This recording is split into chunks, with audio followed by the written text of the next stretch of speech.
오늘 말씀은 마가복음 10장 32절로부터 45절까지 말씀입니다. 우리 성경을 가지시고 함께 읽겠습니다. 32절 말씀입니다. 예루살렘으로 올라가는 길에 예수께서 제자들 앞에 서서 가시는데 저희가 놀라고 좇는 자들은 두려워하더라. 이에 다시 12 제자를 데리시고 자기의 당할 일을 일러 가라사대 보라 우리가 예루살렘에 올라가노니 인자가 대제사장들과 서기관들의 넘기움에 저희가 죽이기로 결단하고 이방인들에게 넘겨주겠고 그들은 능욕하며 침뱉으며 채찍질하고 죽일 것이니 저는 3일 만에 살아나리라 하시니라. 세베대의 아들 야고보와 요한이 주께 나와 여짜오되 선생님이여 무엇이든지 우리의 구하는 바를 우리에게 하여 주시기를 원하옵나이다. 이르시되 너희가 무엇을 하여 주기를 원하느냐 여짜오되 주의 영광 중에서 우리를 하나는 주의 우편에 하나는 좌편에 앉게 하여 주옵소서. 예수께서 가라사대 너희 구하는 것을 너희가 알지 못하는도다. 너희가 나의 마시는 잔을 마시며 나의 받는 세례를 받을 수 있느냐 저희가 말하되 할 수 있나이다. 예수께서 이르시되 너희가 나의 마시는 잔을 마시며 나의 받는 세례를 받으려니와 내 좌우편에 앉는 것은 나의 줄 것이 아니니라. 누구를 위하여 예비되었든지 그들이 얻을 것이니라. 10 제자가 듣고 야고보와 요한에 대하여 분이 여기거늘 예수께서 불러다가 이르시되 이방인의 소위 집권자들이 저희를 임의로 주관하고 그 대인들이 저희에게 권세를 부리는 줄을 너희가 알거니와 너희 중에는 그렇지 아니하니 너희 중에 누구든지 크고자 하는 자는 너희를 섬기는 자가 되고 너희 중에 누구든지 으뜸이 되고자 하는 자는 모든 사람의 종이 되어야 하리라. 인자에 온 것은 섬김을 받으려 함이 아니라 도리어 섬기려 하고 자기 목숨을 많은 사람의 대속물로 주려 함이니라. 아멘. 네, 오늘 말씀을 보면 이제 또 무거운 부분이 없지 않아 있습니다. 무슨 말씀이냐면 예수님께서 고난받으시고 죽으시고 부활하실 것에 대한 마지막으로 말씀하신 것이 이제 세 번째, 항상 말씀드렸죠. 세 번째 말씀하시는 것이 나와 있습니다. 그러니까 복음서들에는 예수님의 고난받으심, 그 다음에 죽으심, 부활, 이걸 계속해서 예수님께서 말씀하신 것을 기록하고 있어요. 예. 그리고 우리가 들어도 알지 못하고 깨닫지 못하는 것뿐이지 오히려 제자들은 계속해서 그 말씀 들을 때마다 두려워하였다. 예루살렘 가는 거 두려워했다. 라고 이렇게 말씀하고 있는 것을 보게 됩니다. 그러나 재미있는 건 뭐냐면 이렇게 세 번째 이렇게 예수님께서 순환고지라고 얘기해야 되나요? 수퇴고지는 아니고 순환고지. 그것을 말씀하셨을 때에 그 다음 사건이 뭐냐 하면 이제 세베대의 아들 야고보와 요한 수제자지 않습니까? 요한이 뭘 얘기하냐면 예수님께 우리의 구하는 바를 우리에게 하여 주시기를 원합니다. 이렇게 얘기하는 거죠. 이를테면 내가 얘기하는 거 꼭 들어줘야 돼. 뭐 이렇게 얘기하시는 분들 계시죠. 네, 뭐 내가 얘기하는 거 꼭 들어줘야 돼. 이렇게 해가지고 무슨 내용인지는 먼저 얘기 안 하고 먼저 그 확답부터 받아듣는. 예. 그렇게 들어줄 수 있는 게 있고 없는 게 있겠지만 그렇지만 그렇게 언어의 스타일이 그러신 분들이 없지 않아 있죠. 요한과 야고보가 언어 스타일이 그랬어요. 보니까 뭘 얘기하든지 간에 예수님 꼭 들어주셔야 됩니다. 네.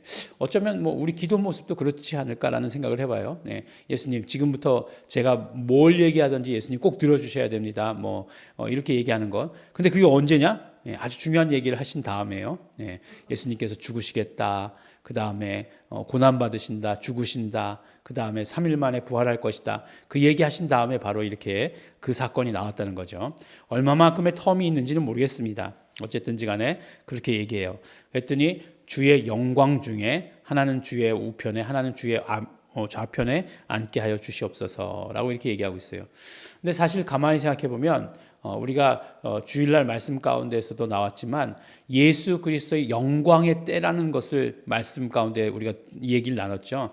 그 예수님의 그 영광의 때가 어디였습니까? 그러니까 하나님의 그 영광의 조명이 가장 밝히 비치는 그 때가 언제였냐 하는 거죠. 그게 바로 예수님의 십자가 위죠. 그렇죠? 십자가 위에 예수님의 하나님의 그 영광의 조명이 가장 밝게 비친 곳 아니겠습니까? 근데 그 하나는 좌편에 하나는 우편에 그럼 뭐예요? 예. 우편 강도, 좌편 강도 얘기잖아요. 네. 근데 이제 그건 몰랐을 거예요. 그래서 몰랐을 거기 때문에 예수님께서 얘기하시는 거죠. 너희 구하는 것을 너희가 알지 못하는도다. 예, 너희가 지금 다 들어달라고 하는데 뭘 구하는지도 모르고 다 들어달라고 하는 것과 마찬가지다. 이렇게 얘기를 하는 거죠. 근데 이제 물어보는 거죠. 예수님께서 나의 마시는 잔을 마시며 나의 받는 세례를 받을 수 있느냐? 그랬더니 이 두 사람이 또 용감하게 네! 하고 이렇게 이야기를 합니다. 예수님께서 보셨을 때 얼마나 정말 재미있었을까요? 이것들이 알지도 못하면서 대답은 잘하는구나 라고 이렇게 생각을 하셨을 것이에요. 그러니까 너희들이 나의 마시는 잔을 마시고 받는 세례를 받겠지만 그렇지만 내 좌편에 내 우편에 앉는 것은 내 소관이 아니다 라고 이렇게 말씀을 하세요. 정말로 예수님 소관은 아니었던 것 같아요. 근데 너무나 재미있게도 늘 이 얘기 나올 때마다 말씀드리는 게 있어요. 먼저 제일 먼저 순교한 사람이 누구죠? 야고보예요. 예수님의 제자 중에서 12제자 중에서 제일 먼저 순교한 사람이 야고보. 그 다음에 제일 늦게까지 산 사람 누구죠? 요한. 이렇게 얘기할 수 있겠죠. 그래서 말씀드리지 않습니까? 제자들 다 순교했잖아요. 제 명대로 산 사람은 요한밖에 없어요. 그래서 먼저 죽은 사람 막 순서대로 이렇게 쭉 나열해서 세워보면 누가 제일 먼저라고요? 야고보가 제일 먼저 죽었고 그 다음 맨 마지막에 누구라고요? 요한. 예수님 좌편에 예수님 우편에. 맞는 말씀일 것 같습니다. 하나님께서 그렇게 해주셨다라고 이렇게 생각을 합니다. 근데 너무 재밌게도 10제자가 이 이야기를 듣고 흥분했어요. 왜 흥분했을까요? 늦었다 이거죠. 늦었다. 내가 늦게 갔구나. 내가 늦게 갔구나. 내가 예수님께 먼저 갔어야 되는 건데 이렇게 이야기한 거죠. 똑같은 생각이었다는 거죠. 그러니까 똑같은 생각이었다는 거죠. 시간차가 늦었다는 것. 그래서 분한 거죠. 그런데 예수님께서 그것을 보시고서 예수님께서 이 땅에 오신 목적에 대해서 말씀하십니다. 마지막 절에 말씀하시죠. 뭐라고 얘기하시죠? 자기 목숨을 많은 사람의 대속물로 주려 합니다. 라고 이렇게 말씀하셨어요. 대속물이다. 라고 이렇게 말씀하셨습니다. 근데 이 대속물이라고 하는 이 말씀이 굉장히 중요한 거죠. 예수님께서는 많은 사람을 위해서 자기 목숨을 많은 사람의 대속물로 주셨다라고 이렇게 말씀하고 계시는 거예요. 대속물이라고 하는 것은 이제 그 헬라어로 얘기하면 루트론이라고 얘기하고 루트론 많이 들어보셨죠? 근데 사실 목사님들이 헬라어로는 루트론이라고 합니다. 이게 굉장히 이게 뭐라고 얘기하는 거예요? 도대체 자기가 안다고 얘기하는 거잖아요. 그럼 영어로 랜섬이라고 얘기합니다. 또 영어는 또 왜 해? 안다는 거 자랑하는 거죠. 근데 이제 왜 이렇게 말씀드리냐면 뭔가 이렇게 값을 대신 치를 때 대속물이다라고 이렇게 이야기해요. 값을 대신 치른다라고 하는 것. 그것을 대속이라고 이렇게 얘기합니다. 또 이제 그 구속이란 말이 성경에 나오죠. 대속, 구속, 속량, 속죄 이렇게 나오지 않습니까? 근데 이게 다 같은 말이냐? 다 같은 말일 수도 있고요. 비슷한 말일 수도 있고 또 약간의 차이점들이 있어요. 강조하는 면이 다르다는 거죠. 대속이라고 하는 것은 결국 값을 치른다라고 하는 건데 대신 값을 치른다는 거예요. 거기에 강조점이 있는 거예요. 그러니까 대속, 그 다음에 구속, 그 다음에 속량 다 값을 치른다는 거에 있어서는 똑같아요.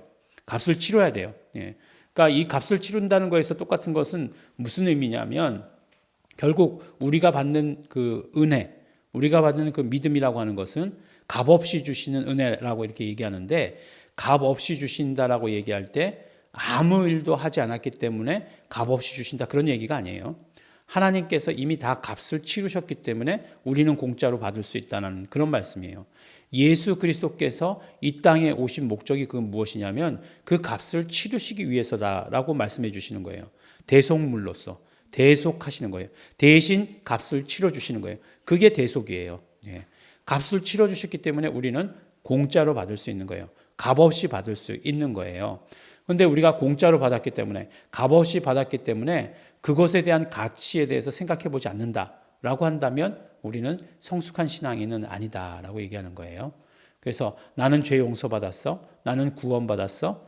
할렐루야. 아멘. 이렇게 끝내서는 안 된다는 겁니다. 정말로 그 값어치에 대해서 예수 그리스도께서 그 치러주신 그것에 대해서 우리가 깊이 생각하고 감사하고 감격하고 정말 그렇기 때문에 우리의 어떤 죄의 문제에 대해서 가볍게 생각하지 않을 수 있는 그런 사람들이 돼야 돼요. 예. 지금 현대가 어떤 시대예요? 죄에 대해서 굉장히 가볍게 생각하잖아요. 죄를 짓고도 나만 지었어? 뭐 그렇게 얘기하는 거잖아요. 상대적으로 볼 때 네가 더 저거 한 거 아니야? 뭐 그렇지 않습니까? 우리가 뭐 이렇게 그 진보라고 하는 것의 그 가장 두드러진 특징은 청렴한 거죠. 청렴한 건데 보니까 이제 뭐 모든 사람들이 다 청렴하지 않아요. 그러니까 뭐 이제 이렇게 진보라고 하는 것도 퇴색해 버리는 그런 느낌이 드는 거죠. 성직자 정말 청렴하고 그래야 되는데 그런 뉴스가 막 나죠. 근데 이제 그런 것들이 이제 뉴스를 자꾸 내보내면 사람들이 이제 그걸 이제 뉴스를 소비한다고 그러죠. 그런 것들이 이제 많아지니까 자극적이잖아요. 목사가 뭐 어떻게 했대 뭐 그러면 이제 그럴 줄 알았어. 이 개독들 뭐 이렇게 얘기하면서 이렇게 막 욕하기 위해서 뭐라고 얘기하죠? 이렇게 씹는 거리를 제공하는 거죠. 그러니까 막 그냥 그런 이야기들이 너무너무나 많죠. 그러니까 어떤 생각이 드냐면 다 사기꾼이고 어떤 땡중은 나와가지고 11조를 왜 천국 가서 받지 왜 여기 와서 받아 그러면서 다 사기꾼이다 이렇게 얘기하더라고요. 알지도 못하면서 그렇게 얘기하고 그러더라고요. 그럼 지는 왜 그걸 하는 거예요, 방송을? 돈 벌려고 하는 거 아니야? 이렇게 얘기하면 뭐라고 얘기하겠어요? 어쨌든요, 흥분했어요. 근데 예수님께서 대속하셨다라고 하는 것 중요하죠. 그 다음에 이제 구속이라고 하는 것은 비슷해요. 그래서 루트론, 아포루트론 비슷한 단어를 사용합니다. 근데 이제 속량이라고 얘기할 때는 이제 갈라디아서에서 주로 속량이라는 말씀을 잘 써요. 율법의 죄로부터 우리를 속량하셨다라고 이렇게 말씀하시는데 속량이라고 하는 것은 엑사고라조라고 이렇게 얘기해요. 그러니까 엑사라고 하는 것은 뭐뭐로부터 이제 아고라로부터 벗어나게 해주는 거죠. 근데 이제 아고라라고 하는 것은 무엇이었냐면 예전에 이렇게 아고라 이렇게 얘기하면 뭔가 이렇게 모이는 장소를 아고라라고 이렇게 얘기했어요. 그래서 이렇게 회의 장소 같이 이렇게 다 여러 사람들이 모일 수 있는 그런 광장 같은 거죠. 광장 같은 걸 아고라라고 얘기했어요. 근데 사람들이 많이 모이면 어떻게 되겠어요? 나중에는 그게 시장 역할을 하는 거예요. 그렇겠죠. 당연히 그 사람이 많이 모인 곳에 뭔가 물건을 가지고 나가야 팔릴 거 아니에요. 그래서 이제 아고라는 시장의 역할까지 같이 하게 되었어요. 그래서 이제 아고라조라고 하는 것은 이제 시장에서 뭘 파는 걸 얘기하는 거죠. 근데 엑스 아고라조라고 얘기하는 것은 무엇이겠어요? 그러니까 시장으로부터 완전히 벗어나는 거죠. 그게 무슨 뜻이겠습니까? 이제 예전엔 노예가 있었다 말씀드렸죠. 그러니까 노예 시장에서 값을 치르고 그 노예를 건져내는 거예요. 그러니까 어떤 우리가 이제 죄로 인해서 누구의 어떤 그런 영향 아래 있었다는 거죠. 사단 마귀의 종으로 살고 있었다는 거예요. 예수님께서 값을 치름으로 말미암아 우리를 그곳으로부터 벗어나게 했다라고 하는 것이 속량이 가지고 있는 의미의 아주 중요한 의미예요. 그러나 공통적으로 대속과 속량과 구속과 이 모든 것들이 값을 치렀다라고 하는 것은 공통점이에요. 대신 값을 치렀다. 그 다음에 값을 치르고 건져냈다라고 하는 것. 그런 것들이 다른 거죠. 그래서 대신 치르고 건져냈기 때문에 그 다음에 속죄가 되는 거죠. 구속 곧 죄사함. 그 다음에 죄사함, 속죄. 이렇게 연결이 되는 거죠. 구원이란 말하고는 다른 거예요. 여기 어디에 구원이란 말이 없어요. 속이라고 하는 것은 결국은 속량이라고 하는 것의 그 한자어예요. 그러니까 지금 헬라어도 말씀드리고 한자어도 말씀드리고 영어도 말씀드리고 하는 그 모든 이유가 무엇이냐면 우리가 그 개념을 정확하게 해야 된다는 거예요. 근데 왜 지금 대속, 구속, 속량 이렇게 말씀드리냐? 예수 그리스도께서 죽으시고 피 흘리시고 죽으시고 그리고 부활하심으로 말미암아 우리의 죄값을 치르시고 우리를 건져내셨다는 거예요. 지금 종합적으로 다 말씀드렸어요. 예수님은 그것을 위해서 이 땅에 오셨다는 것입니다. 예수님께서 이 땅에 오신 목적을 우리가 정확하게 알아야 되는 것이고 예수 그리스도께서 오셔서 그렇게 치러주셨다는 거예요. 근데 너무나 다르지 않습니까? 예수님께서 그 과정을 거치셔서 우리의 모든 죄를 용서하셨다는 것을 아는 것하고 나는 용서받았어. 예수님이 저기 그냥 어디 나가시더니 피 흘리시되 십자가에 달려 죽으시되 그래서 나는 용서받았어 라고 하는 것하고는 다른 거죠. 그렇게 해서 우리의 모든 죄를 대신 짊어지시고 값을 치르셨을 뿐만 아니라 그 값을 치르심으로 말미암아 우리를 엑사고라조 그 시장으로부터 그 마귀 사단의 그 종로로 타던 것에서부터 우리를 건져내셨다라고 하는 것에 큰 의미가 있다는 것을 우리가 알아야 되는 것입니다. 예수님께서 그것 때문에 오셨어요. 근데 너무나 재미있게도 내가 우편 좌편에 앉는 것에 대해서 얘기했지만 그렇지만 말하는 것에 대해서 그들이 그대로 책임졌어요. 우편 좌편에 서게 되었어요. 우리도 말 그렇게 함부로 하면 꼭 책임지게 되어 있다라고 이렇게 얘기하는 거예요. 물론 농담입니다만 그러나 오늘 말씀들을 통해서 굉장히 무거운 주제들이 중요한 주제들이 말씀되어졌고 그 다음에 예수 그리스도께서 하신 일들이 무엇을 의미하는지 우리에게 말씀해 주셨어요. 그래서 우리 성도들은 대속, 그 다음에 속량, 그 다음에 구속 이런 말들이 나오면 무슨 말씀인지 얼른 알아들어야 되는 것이고 그것을 알아듣고 그것을 깨달을 때에 우리는 그 하나님의 뜻과 복음에 훨씬 더 가까운 자가 되는 것입니다. 우리 그러므로 말미암아 정말 예수의 피를 귀하게 여기고 감사하고 정말 어떤 죄로부터 죄를 짓지 않는 삶을 살 수는 없겠죠. 그렇지만 죄의 심각성을 언제나 깨닫는 그런 삶을 살아야 하는 것입니다. 그런 우리 정말 성도 여러분들 되시기를 예수 그리스도께서 대속하신 것에 대한 감사를 늘 잊지 않는 성도들 되시기를 예수 이름으로 축원합니다. 기도하겠습니다. 하나님 아버지 감사합니다. 하나님 아버지 오늘 예수 그리스도께서 죽으시고 피 흘리시고 또 고난 받으시고 그리고 부활하실 것을 말씀하신 것을 들었습니다. 그 이유는 우리를 위한 대속물이 되시기 위해서인 것을 오늘 말씀을 통해 들었습니다. 하나님 아버지 감사하며 살게 하여 주시옵소서. 정말 은혜할 때 그 피를 늘 생각하게 하여 주시옵시고 우리를 속량하신 그 사건을 늘 생각할 수 있도록 되기를 원합니다. 그래서 아버지 하나님 정말로 감사한 자 되게 하여 주시옵소서. 이것들로부터도 건져주셨는데 우리 값을 대신 치러주셨는데 정말 감사하며 나가는 우리 모든 성도들 될 수 있도록 축복하여 주시옵소서. 감사드립니다. 예수님 이름으로 기도드렸습니다. 아멘. 그러므로 우리 이 시간에 기도하실 때 예수 그리스도께서 하신 그런 모든 일들 우리에게 값없는 은혜 주시기 위해서 그 값을 치르신 것 너무나 감사합니다. 우리 정말 감사하면서 기도하시기 바랍니다.